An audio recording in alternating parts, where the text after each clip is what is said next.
నమస్తే, welcome to reality check. ప్రస్తుతం మనతో పాటు ఉన్నారు పొలిటికల్ అనలిస్ట్ పురుషోత్తం రెడ్డి గారు. నమస్తే అండి. నమస్తే సోని గారు. పురుషోత్తం గారు, దాదాపు సుమారుగా 2 గంటల వరకు పవన్ కళ్యాణ్ గారు అలానే చంద్రబాబు నాయుడు గారు భేటీ అయ్యారు. ముఖ్యంగా రాజ్యసభ సీట్లకు సంబంధించి కాకినాడ పోర్టులో మొన్న ఏదైతే ఒక హైడ్రామా నడిచిందో దాని మీద ఎక్కువగా ఫోకస్ చేసినట్లుగా కూడా మనం చూస్తూ ఉన్నాం. ఏం చెప్తారు భేటీకి సంబంధించి? మీ కమెంట్ ఏంటి? ఈ మధ్యకాలంలో పవన్ కళ్యాణ్ గారి వ్యవహార శైలి, ఢిల్లీకి పోవడం ఒంటరిగా ఉప ముఖ్యమంత్రిగా, అదేవిధంగా మహారాష్ట్రలో ఎన్నికల్లో ఆయన ప్రచారాల్లో పోవడం, రెండోది పోర్టుతో గొడవ, ఇట్లాంటి నేపథ్యం గతంలో ఈ హోంమంత్రి చుట్టూ నడిచినటువంటి వ్యవహారం, హోంశాఖ పనితీరు పైన వచ్చినప్పుడు ఏదో పవన్ కళ్యాణ్ కొంచెం భిన్నమైన స్వరంతో వినిపిస్తున్నాడు.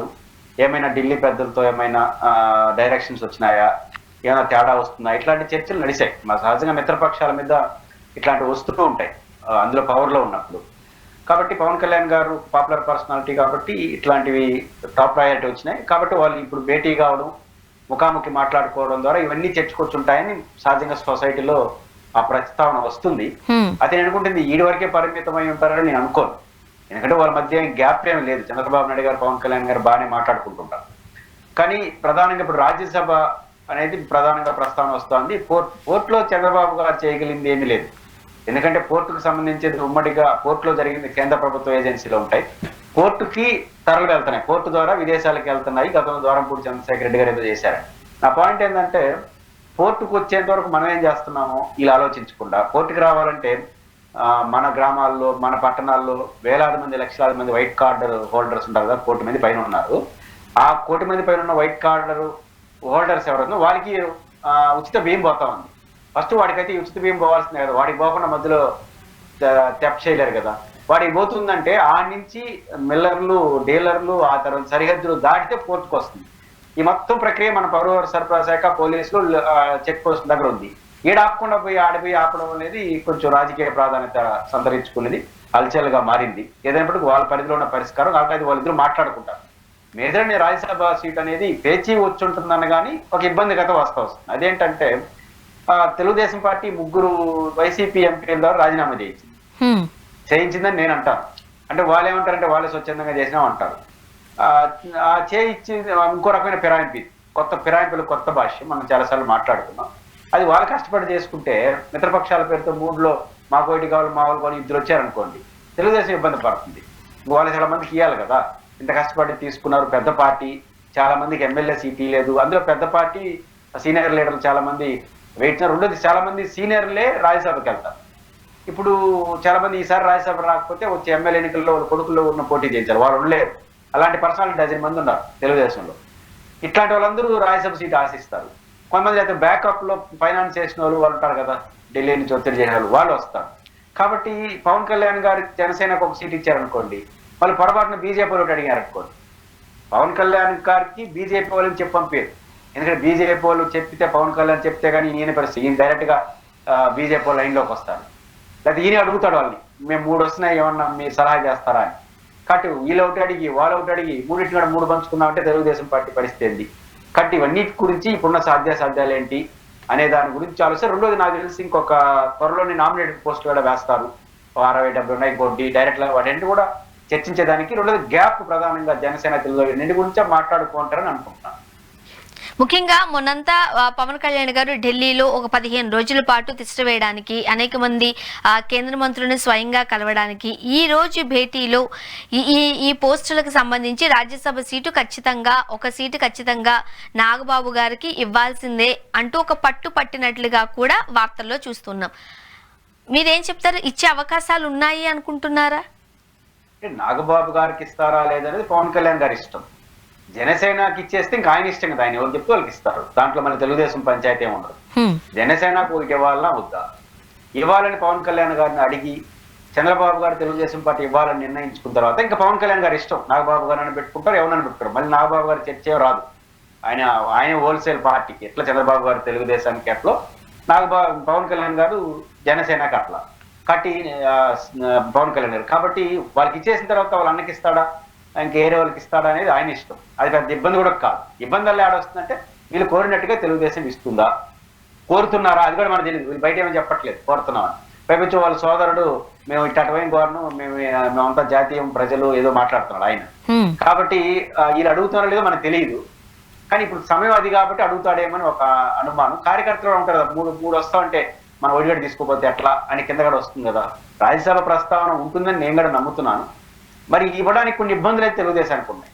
ఉన్న మూడిట్లో ఒకటి వాళ్ళకి ఇచ్చేస్తే మళ్ళీ బీజేపీ వాళ్ళు పొరపాటున అడిగితే, బీజేపీ వాళ్ళు కానీ కేంద్రానికి ఒకటి అడిగిందంటే ఇవ్వక తప్పదు. ఎందుకంటే అది పార్టీ చిన్నది కానీ, రాష్ట్రంలో చిన్నది కానీ, దేశంలో చాలా పెద్దది. దట్టు ప్రతి ఫైలు ఢిల్లీ నుంచి కదలాలి. అందులో ఆర్థిక సహాయం కోసం వేచి చూస్తున్నారు. ఈ టైంలో వాళ్ళు అడిగిందే చాలా ఇచ్చేస్తారు. బీజేపీ కానీ మాకు రాజ్యసభ సీటు కావాలి అని అడిగితే ఇచ్చేస్తారు. వాళ్ళ వాళ్ళకి ఇచ్చి వాళ్ళకి ఇచ్చిన తర్వాత వీళ్ళకి ఇవ్వకపోతే కుదరదు. అంటే ముగ్గురికి 3 పంచుకునేస్తే ఇట్లాంటి పంచాయతీ వస్తుంది కాబట్టి బహుశా చంద్రబాబు నాయుడు గారు ఆచితూచి అడుగులు వేయచ్చు. కాబట్టి అది ఏమైనా పంచాయతీ ఉంటే ఉంటుందని అనుకోవచ్చు. దాన్ని మనం కన్సల్టేషన్ తీసుకోవచ్చు, ఏం జరుగుతుందో చూడాలి. అండ్ ఇవన్నీ చూస్తుంటుంటేనే అసలు అధికారికంగా ఏం జరుగుతోంది, అనధికారికంగా ఏం జరుగుతుంది అనే ప్రశ్న ఉత్పన్నం అవుతుంది. రాజకీయాల్లో ఎప్పుడు కూడా వాళ్ళు చెప్పదలుచుకుని అనధికారికంగా చెప్తారు.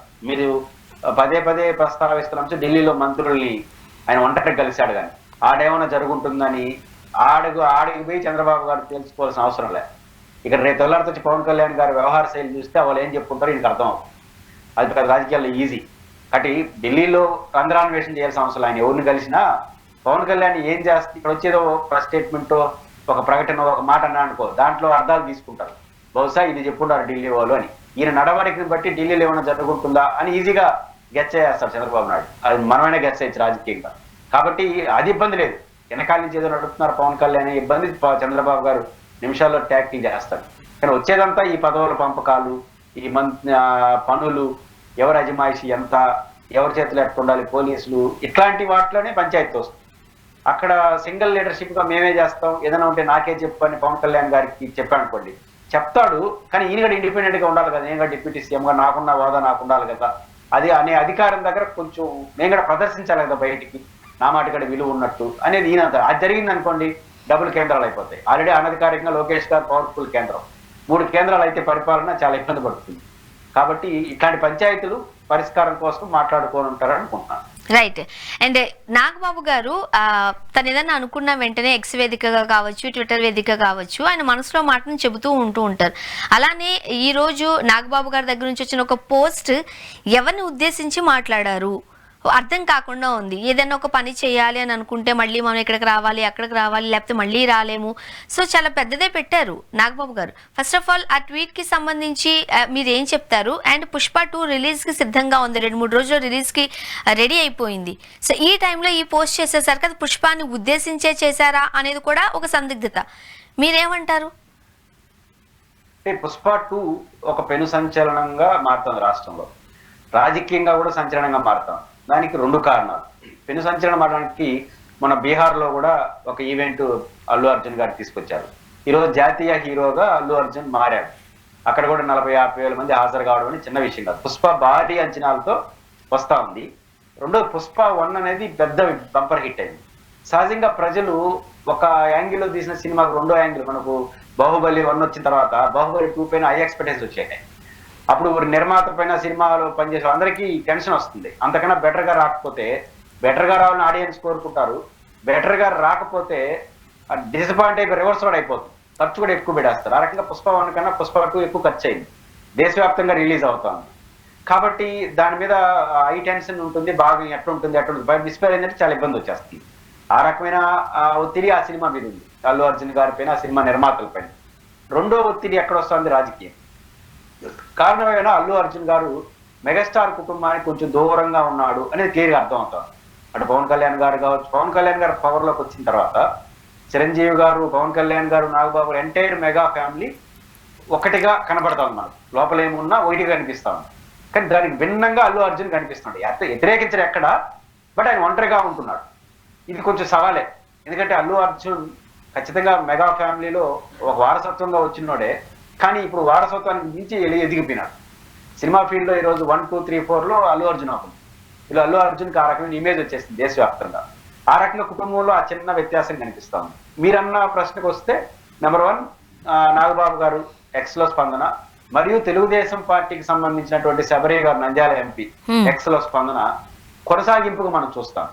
నాగబాబు గారు మంచి మనం తప్పు చేసినప్పుడు జాగ్రత్తగా ఉండాలి, ఒకసారి తప్పు జరిగిందని తెలిసిన తర్వాత వెనక్కి రావాలి, మరి చాలా దూరం వెళ్ళిపోయిన తర్వాత నువ్వు ఎక్కడ ప్రారంభమైన వాడికే వెళ్ళిపోతావు అనే హెచ్చరిక ధోరణిలో స్వామి వివేకానంద కొటేషన్ చెప్పారు. ఆయన ఇది ఖచ్చితంగా అల్లు అర్జున్ దృష్టిలో పెట్టుకునే చెప్పినట్టున్నారు.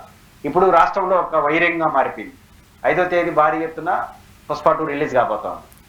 ఈ పుష్ప 2 రిలీజ్ లో ఒకవైపు పుష్ప 1కి మించిన ఎక్స్పెక్టేషన్స్, ఒకవైపు ఒత్తిడి, రెండో వైపు తెలుగుదేశం, జనసేన, మెగా ఫ్యామిలీ వీళ్ళందరూ అటాక్ చేస్తున్నారు. అంటే ఇండైరెక్ట్ గా డైరెక్ట్ గా పుష్ప 2 ఏమైపోతున్నాయి. ఇంకోవైపు వైసీపీ వాళ్ళు కొంచెం ప్రోత్సహిస్తున్నారు అనే ఒక ప్రచారంగా నడుస్తా ఉంది. కాబట్టి ఇప్పుడు అల్లు అర్జున్ పార్టీ ఈ రాజకీయ పార్టీ మీద ఇరుక్కున్నాడు. ఈ పరిస్థితి రెండుకు దారి తీస్తుంది. ఖచ్చితంగా పుష్ప 2 ఇట్లాంటి ఒత్తిడి ఎంత పెరిగితే అంత అద్భుత విజయానికి దారితీస్తుంది. కారణం ఏంటంటే కసిగా చూస్తారు చూసేవాళ్ళు. ఒకటి చూడకూడదు అనుకున్న ఇది ఎట్టుందని చూస్తారు, చూసేవాళ్ళు చూడాలనుకున్న వాళ్ళు ఎక్కడ మనవాళ్ళు చూడాలి, అంతమంది టార్గెట్ చేసినప్పుడు అని మనాలు అనుకునే వాళ్ళు మనవాళ్ళు చూస్తారు. అవతల వాళ్ళు కూడా ఎట్టుందో చూద్దామని ఆసక్తితో చూసే సినిమా థియేటర్ల కంటే ఇది బాగలేదు చెప్తారు కదా. ఖచ్చితంగా 5వ తేదీ సినిమా థియేటర్ల ముందు 2 భిన్నమైన ధోరణులు వినిపిస్తాయి. ఒక బ్యాచ్ కావాలనే పరమ వేస్ట్ సినిమా అని చెప్తారు, ఇంకొక బ్యాచ్ అద్భుతం అని చెప్తారు. ఈ ఘర్షణ జరుగుతుంది సినిమా థియేటర్ల మధ్య. ఖచ్చితంగా ఈ మొత్తం ఘర్షణలో ఆ సినిమా మాత్రం అందరికీ ఎట్లుంటుందని క్యూరియాసిటీ వచ్చింది. ఈ క్రమంలో వైటి గమనంలో పుష్ప 2ని డ్యామేజ్ అయితే చేయలేదు. కారణం ఏంటంటే ఒక ఆంధ్రప్రదేశ్ లోనే ఆ సినిమా అయితే డ్యామేజ్ అవుతుంది. ఆయన నేషనల్ గా రిలీజ్ చేస్తున్నాడు, హిందీలో రిలీజ్ చేస్తున్నాడు, వివిధ భాషలు రిలీజ్ చేస్తున్నాడు. ఇక్కడ నష్టపోయినా దేశం అంతా లాభం వస్తుంది. బీహార్ లాంటి ఇప్పుడు పుష్ప 2 మనం చూసినాం, రెండో చూడాలనుకుంటున్నాం, కానీ పుష్ప 2నే స్టార్టింగ్ అవుతుంది అక్కడ. కాబట్టి బీహార్, ఉత్తరప్రదేశ్ వచ్చినప్పుడు హిందీ సినిమా అంతా దాన్ని ఓన్ చేసుకునేస్తే ఆడొచ్చేది ఆడ సరిపోతుంది. ఆయనకి ఒకవేళ ఆంధ్రప్రదేశ్ జరిగితే ఆయనకేం నష్టం ఉండదు. ఖచ్చితంగా ఈ మొత్తం వ్యవహారంలో పుష్ప 2 విజయం అల్లు అర్జున్ ఒక తిరుగులేని సినిమాలో మెగాస్టార్ చిరంజీవి, బాలకృష్ణ ఏ రేంజ్ లో 1, 2, 3గా ఉన్నారో ఆ రకంగా ఈ పుష్ప 2 తర్వాత అల్లు అర్జున్ పరిస్థితి కూడా ఆ రేంజ్కి వెళ్ళడానికి కావాల్సిన భౌతిక ఏర్పాట్లు వీళ్ళు చేస్తున్నారు. నిజానికి అంత కంగారు పడాల్సిన అవసరం లేదు. నంద్యాలకు సంబంధించి కూడా ఆయన స్నేహితుడు రవి ఎమ్మెల్యే ఎవరైతే ఉన్నారో బహుశా ఆయన ఉద్దేశం కూడా ఆయన స్నేహితుడు గెలవాలనే పోయి ఉండొచ్చు. ఆయన పోయినా ఆయన ఎక్కడ రాజకీయ ప్రకటన చేయలేదు.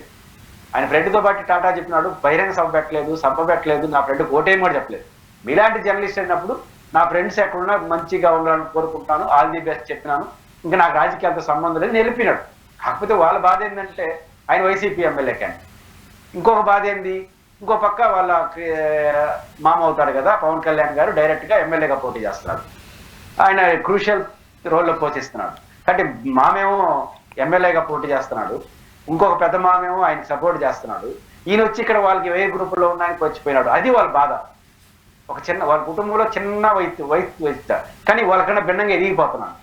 కాబట్టి ఈ క్రైసిస్ లో అల్లు అర్జున్ వాళ్ళ మించిపోతాడా లేకపోతే ఇబ్బంది పడతాడా అనేది కాలం నిర్ణయిస్తుంది. కానీ పురుషోత్తం గారు ఆయన తగ్గే పరిస్థితి లేదు. రైట్. పురుషోత్తం గారు, పిచ్చుక పైన బ్రహ్మాస్త్రం ప్రదర్శించినట్లుగా ఇంతమంది ఇన్ని రకాలుగా ఎందుకు దాడి చేయడం? ఇంతటి దాడిని ఓ పక్క మనం భారీ బడ్జెట్ సినిమా ఇది, కోట్లు పెట్టి కూర్చున్నారు నిర్మాతలు, ఎంత కాదన్నా ఒకలాంటి భయం ఉంటుంది.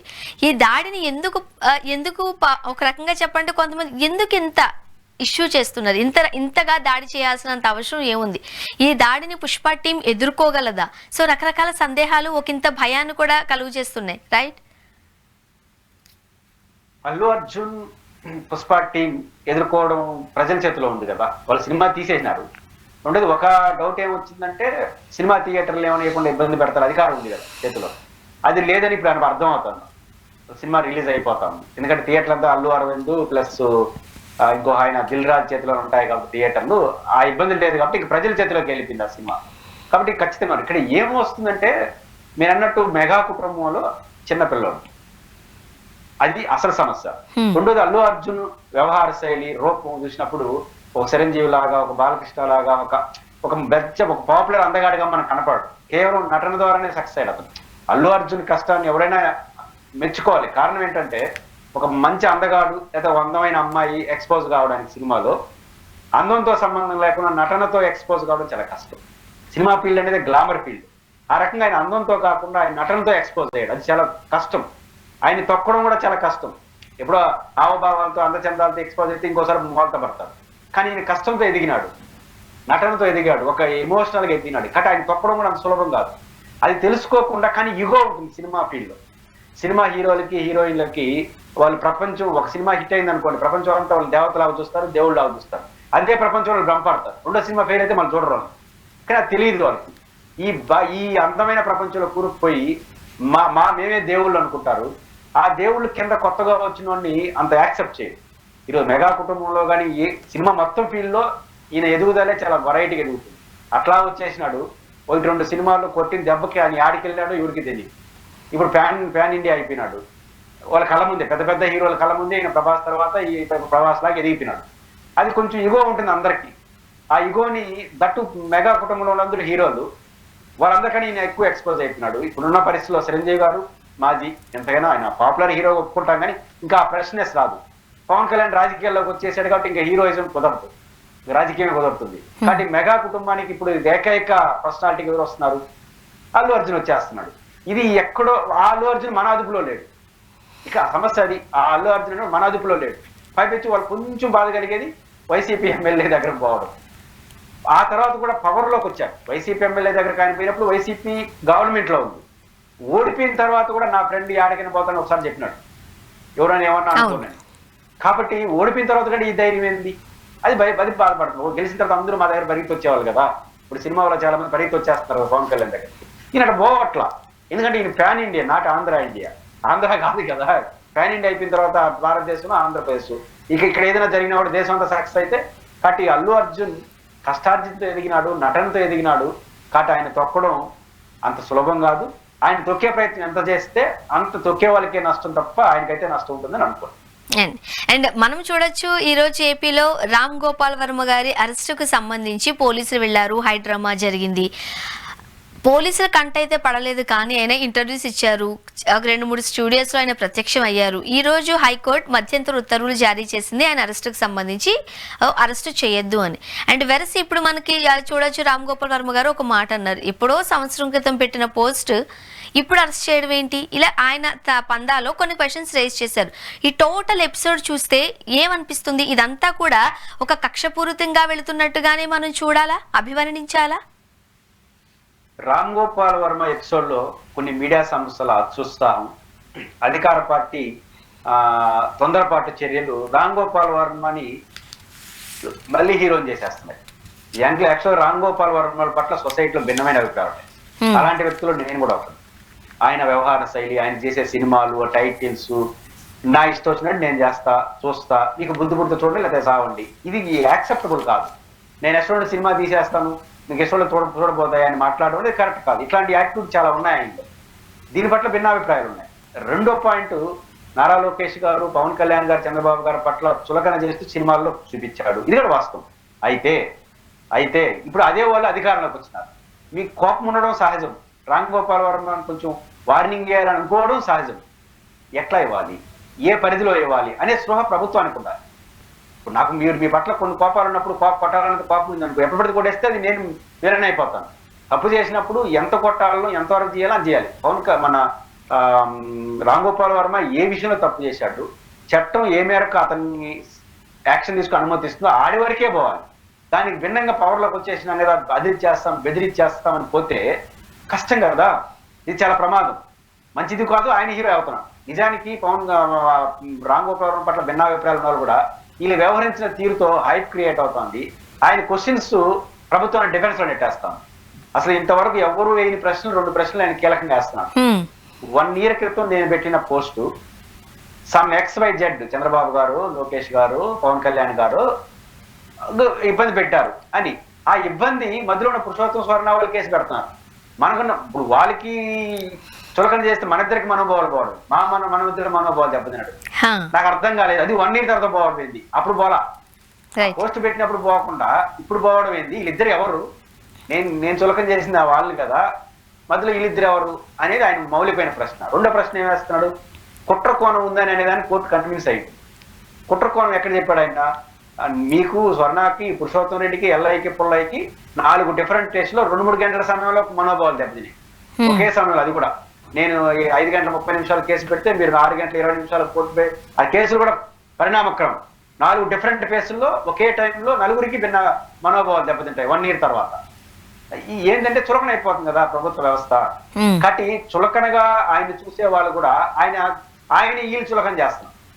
రెండోది రామ్ గోపాల్ వర్మ లాంటి పర్సనాలిటీని అరెస్ట్ చేయాలన్నా, యాక్షన్ తీసుకోవాలన్నా కొంచెం జాగ్రత్తగా చేయాలి.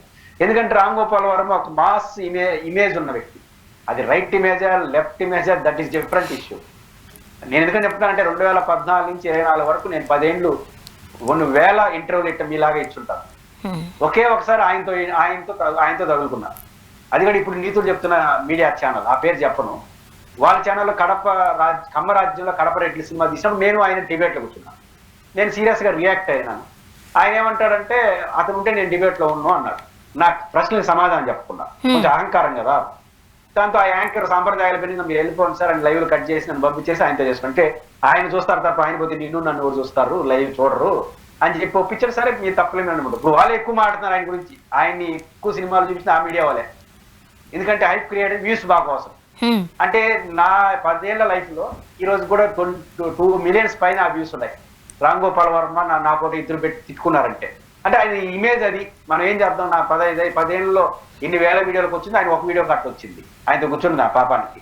అంటే పాయింట్స్ ఏంటంటే అలాంటి వ్యక్తిని డీల్ చేసేటప్పుడు ప్రభుత్వం చాలా జాగ్రత్తగా డీల్ చేయాలి. కానీ డీల్ చేయకుండా మనకు అధికారం ఉంది కదని కొట్టేస్తామంటే ఇప్పుడు ఆయన హీరో అవుతున్నారు. ఇప్పుడు ఆ మీడియా ఛానల్ ఎవరైతే అతిగా మాట్లాడుతున్నాయో ఆయన అరెస్ట్ చేయాలి, దొరకలేదు, దొంగ అంటున్నారో వాళ్ళందరూ 24 గంటలు స్టూడియోలో కూర్చొని ఆయన వీసుతో వ్యాపారం చేసుకున్నారు. ఇప్పుడు అందుకే జర్నలిస్టులు కూడా ఆయన ఆట ఆడుకుంటున్నాడు. నాకు వ్యాపారం చేసుకున్నారు కదా మీరందరూ స్టూడియోలో పిలుచుకొచ్చి మళ్ళీ నాకు నీతులు చెప్తారు. ఇప్పుడు ఆయన చేసిన ఘనకార్యాలన్నీ ఆ ఛానల్లో లైవ్లు పెట్టారు. ఇప్పుడు వాళ్ళని కూడా బీటి మెమ్మడకు లోపల వేయాలి. అవన్నీ ఆయన కూడా చేసినారు. ఆ కమ్మరాజ్యంలో కడప రెడ్లు బాగాలేదు, ఆ సినిమా పైన 2-3 గంటలు లైవ్ ఎందుకు పెట్టినారు? ఇప్పుడు మాట్లాడుతున్నారు. కాబట్టి వీళ్ళ అత్యుత్సాహం రామ్ గోపాల్ వర్మని మరొకసారి హీరోని చేస్తుంది. దీనికి కంటిన్యూషన్ గానే మనం చూడొచ్చు చెవిరెడ్డి భాస్కర్ రెడ్డి గారి కేసు విషయంలో కూడా ఫోక్సో చట్టం కింద కేసు పెట్టారు. అండ్ మనం చూడొచ్చు అనూహ్యంగా ఎవరైతే బాధితులు ఉన్నారో వాళ్ళు మా మీద అంటే మాకు పోలీసులు మా దగ్గరికి ఒక వైట్ పేపర్ తీసుకొచ్చారు, దానిపై మేము సంతకం పెట్టి పంపించాము, మేమేమి ఏం మాట్లాడలేదు అని చెప్పి ఒక అమాయకంగా చెప్తున్నారు వాళ్ళు. దీన్ని ఎట్లా చూడాలి? ఈ లైనప్ కానీ ఈ లింకప్ కానీ ఎలా తీసుకోవాలంటారు? ఆంధ్రప్రదేశ్ ప్రభుత్వం మొదటిసారి పోలీస్ కేసుల్లో ఆత్మరక్షలో పడిపోయింది. తిరుపతి చెవిరెడ్డి భాస్కర్ రెడ్డి ఎఫెక్ట్, చెవిరెడ్డి ఎఫెక్ట్ ఖచ్చితంగా ప్రభుత్వాన్ని డిఫెన్స్ లో పడేసింది. పాయింట్ ఏంటంటే కేసు ఏంటి? నాది కూడా చంద్రగిరి నియోజకవర్గమే, భాస్కర్ రెడ్డి గారు కూడా మాకు ఎక్స్ ఎమ్మెల్యే ఉన్నాడు. ఆ ఘటన జరిగింది కూడా చంద్రగిరి నియోజకవర్గ పరిధిలోని ఎర్రవారిపాలెం మండలం. సరే, ఒక ఘటన జరిగింది. ఎవరు జరిగింది? దీని తెలుగుదేశంకి సంబంధం లేదు, వైసీపీకి సంబంధం లేదు. ఒక దుర్మార్గులు ఎవరో ఒక అమ్మాయి పట్ల అభ్యంతరకరంగా ప్రవర్తించి దాడి చేశారు, ఎక్కడో చెత్త పొదలో పడేసినారు.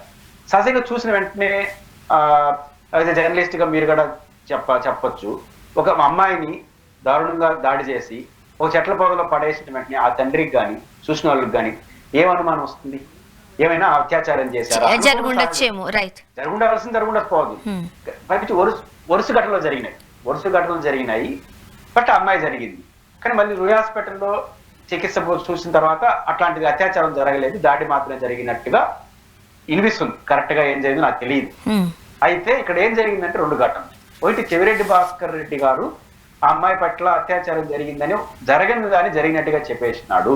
ఒక చట్టంలో ఏముందంటే మైనర్ బాలికల పైన కానీ ఉమెన్ పైన కానీ ఇట్లాంటి ఘటనలు జరిగినప్పుడు పబ్లిక్ గా ప్రచారం చేయకూడదు. ఎందుకంటే వాళ్ళ మానభంగాలే కాదు, వాళ్ళ మానాభిమానాలే కాదు, వాళ్ళ భవిష్యత్తు కూడా అది ప్రభావం చూపిస్తుంది. ఇది పోక్సో చట్టం చెప్తుంది, దాన్ని మనం సమర్థించాలి. అయితే అట్లాంటి ఘటన జరగకుండా చెప్తే వాళ్ళ భవిష్యత్తు నాశనం అయిపోతుందా? కొన్ని సందర్భాలు జరిగిన ఆ పేరు ప్రస్తావించం, ఎందుకంటే అమ్మాయి భవిష్యత్తు, అమ్మాయి అడ్రస్ చెప్పం, మళ్ళీ అమ్మాయి పెళ్లి వాళ్ళ భవిష్యత్తు ఆధారపడుతుంది. కాబట్టి ఈయన అట్లా చేసినాడు జరగకుండానే అమ్మాయి భవిష్యత్తు వాళ్ళ తండ్రి కేసు పెట్టినట్టుగా కేసు పెట్టేసినారు. బహుశా భాస్కర్ రెడ్డి వాదన ఏంటి?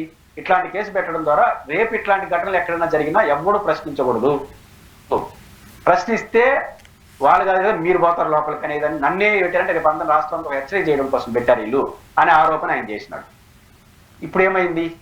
సరాసరి వాళ్ళ తండ్రే వచ్చి వైసీపీ నాయకులతో కూర్చొని నేను ఎందుకు పెడతాను, పిలిచిందే నేను వాళ్ళని, ఎమ్మెల్యేగా మాజీ ఎమ్మెల్యే గారిని పిలిస్తే వచ్చి చాలా ఉందా వివరించాడు. నాతో కూడా అమ్మాయి విషయం మాట్లాడద్దు, జాగ్రత్తగా మాట్లాడు, అమ్మాయి విషయం కదా, నీ కూతురు విషయం కదా, అమ్మాయి భవిష్యత్తు ఆడబెట్టే కదా, అని ఆయనే చెప్తే ఇంకేం ఇంత జరిగిన తర్వాత ఏముందన్నా నా కూతురు జరిగింది ఇంకొక బిడ్డ జరగకూడదు, నేను అన్ని చెప్పేస్తాను, నేనే చెప్పినాను అన్నాడు ఆయన.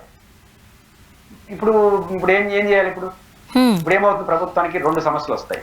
ఇప్పుడు ఆ అధికారులపైన ఏం చర్య తీసుకోవాలి? నేను పెట్టలేదు, నేను చదువు రాదు కాబట్టి నా సంతకం పెట్టుకోలేదు రాసుకున్నారా అని చెప్పేసినాడు. నిజాలు మనకు తెలియదు. కానీ మీరు అన్నట్టు ఒకవేళ నిజంగానే అటాక్ పోదాం పురుషోత్తం గారు, ఒకవేళ మీరు అన్నది అదే నిజమైన అయితే ఎందుకు అట్లా చేపించారు? వైట్ పేపర్స్ పెట్టి బలవంతంగా సంతకం చేయాల్సినంత అవసరం ఏమొచ్చింది? ఎవరి ప్రోద్బలంతో అట్లా చేపించి ఉండొచ్చు. బలవంతంగా చేయలేదు, వాళ్ళ తండ్రి చెప్పిన లెక్క ప్రకారం బలవంతంగా చేయలేదు. అయ్యా బాబు, మీడియాలో ఏదేదో వచ్చేస్తా ఉంటుంది, ఆయన చెప్పిన ప్రకారం మనకేం తెలియదు.